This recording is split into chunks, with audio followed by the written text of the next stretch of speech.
Hi, everyone. Welcome back to Felony Spectator. I am your host, Heather.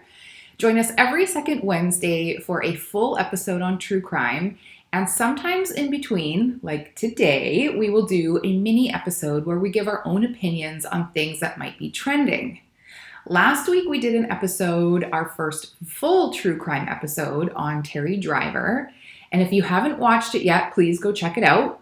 For today, in our first mini-series, we're going to discuss our thoughts on The Vanishing at the Cecil Hotel on Netflix, which talks about the disappearance of Elisa Lam. If you don't know the story, in a very short version, it's about a woman named Elisa Lam, who was 21 years old and traveled solo from Vancouver, British Columbia, Canada, to Los Angeles, California, where she went missing while staying in the Cecil Hotel. Her body was found several weeks later floating in the water tank on the roof of the hotel after some guests complained of the water tasting off and it being very dark in color. Police would investigate her case and ruled her death a suicide. The Netflix documentary is good. I liked it. It took a pretty deep dive into the case, and I feel like the documentary did a pretty good job at touching on the biggest questions people had, and it came to a reasonable conclusion, being that Elisa suffered from a manic bipolar episode. And I say reasonable because it does make sense and it would be the most logical explanation, but there are still oddities. Now, just the fact that it all took place at the Cecil Hotel was enough to make this a creepy ghost story. This is where the psycho serial killer Richard Ramirez was a resident. And while there's no proof that he actually committed any actual murders on the property, just his bad energy would have gone through there. It said he would walk through the lobby after committing crimes, being dirty, and some blood would still be left on himself. And there were other murders there, most likely. I would think drug debt murders and some unexplained murders as well. And for sure, suicides. People jumping out of windows and people who live there that just died from normal circumstances. You can't tell me that there aren't spirits or negative energy there. That place is not peaceful. This brings me to the elevator video. I remember when it first came out, I watched it and I watched it over and over and over because it was so strange. Her movements and just the fact that the elevator door never closed. And it also seemed like she was hiding from something. Back when I watched it for the first time, I didn't really know about bipolar disorder, so to me, it looked like she was in trouble. Back then, I also didn't notice or realize that there was an issue with the timestamp that I can remember anyways. I did notice the glitching, but I think I just chalked it up to it being an old video. So I used to record TV shows and music videos on VHS, and they would wear out. Things got glitchy, so I never really thought that was suspicious to me. It was just her movements and how she was hiding that was very eerie to me, almost ghostly. With that said, is the hotel haunted? Yes. Again, you can't tell me that it isn't. The ex-manager had said that she hadn't experienced any paranormal activity while working there, but just because that wasn't her experience, that doesn't mean that the hotel wasn't haunted. I do think some people are more in tune to that than others. Maybe Elisa did see something and it contributed to her manic episode. I don't know. It's definitely not a hotel where I would be staying at all, ever. I will not set foot in that place. And what about Amy Price, the former Cecil Hotel general manager? From what I'm reading online, there is a lot of people who think she knows something more, or that they just don't like her or believe what she has to say. What do I think? I like her. I mean, imagine running a hotel on Skid Row with over 700 rooms, which include low-income residents. I mean, she needed to be tough. She probably didn't have any space in her day to be overly empathetic to people. She needed to make sure that place ran as best as it could, given the circumstances. I also don't think that she altered the tapes in any way either. No offense to Amy, but is she savvy enough to edit them? Does she even have editing experience? I doubt that the hotel had proper equipment or computers to even do that. I also doubt that she took the tapes home, edited them, and then brought them back. That's a pretty big stretch. So I'm sticking to my theory that those tapes were old and glitchy. Or maybe paranormal activity made them glitchy. I don't know, but I don't think they were edited. Not in my opinion, no. Do we want to talk about the water? In the Netflix documentary, they imply that it was those tourists that called to complain. They didn't actually say that other people complained, that I can remember anyways, or that staff noticed. So maybe I'm reading too much into that part, but there is also a cafe on site. So wouldn't the employees there have said something? I have actually read the autopsy report as well, and Elisa's body was still intact, as was her intestines. Her teeth were still intact, her eyes were intact. So this dark water the tourists speak of is a little bit confusing to me. I know that Elisa was decomposing, but she wasn't falling apart. I believe them when they said it smelled, but the way they described it in the documentary, I think, was very exaggerated. I don't think it was dark and sludgy. Maybe they didn't say sludgy, but they did say it was dark and it was smelly and dark and they were brushing their teeth with it. Why would you brush your teeth with dark, smelly water?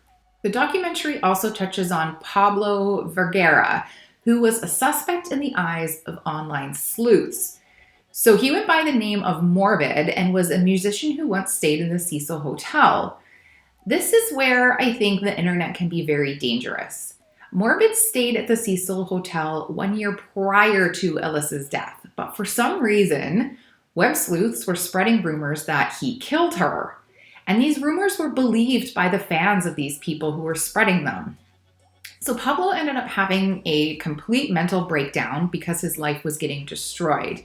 So I'm really happy that they included that in the documentary, and I hope that he starts getting some apologies by some of those people. Nobody deserves that. I did read on News 18 that he is now performing again. He was nervous about the documentary being released, but I think it probably was even therapeutic for him. He finally got to tell his side of the story. I mean, his social media got completely shut down, so he never once got to defend himself. The documentary does do a good job at explaining most things, but some things I still don't like the whole hatch thing. The documentary explains that there is a big miscommunication or a slip saying that the hatch was found closed, but it was actually found open. But wasn't there helicopters that flew over top the hotel with spotlights? Did they not look at the water towers? Did they miss that?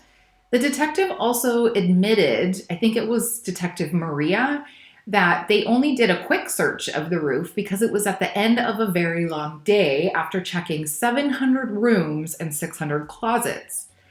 But why didn't they go up there the next day, especially when her scent was leading that direction? The police implied in the documentary that they wished they had, and maybe we would have known for sure if the hatch was actually opened or closed if it was the police who found Elisa. They also didn't touch on finding fingerprints on the hatch. So was that even investigated?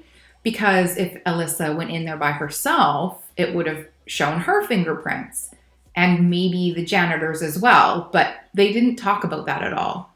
There were also pizza boxes, graffiti, and beer cans on the roof, which means people go up there. To me, that means that the door of the roof was not alarmed. You can't tell me that people were climbing those ladders carrying pizza boxes.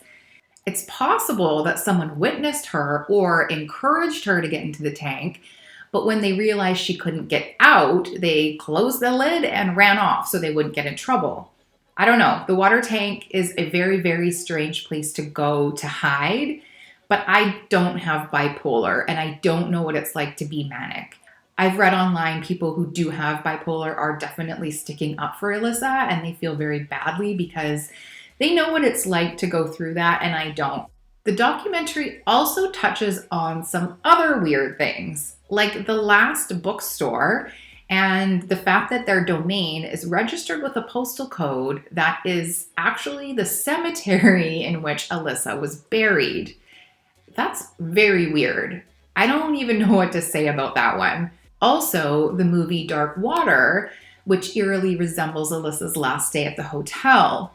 Then there was a conspiracy of Lam, Elisa, tests for tuberculosis, but thankfully Elisa didn't have tuberculosis, so that got debunked pretty quickly. It's amazing to me what web sleuths came up with, and it all added to that mystery of what happened. I'm also very glad Elisa's sister spoke during the documentary just to discuss how severe Elisa's bipolar could get.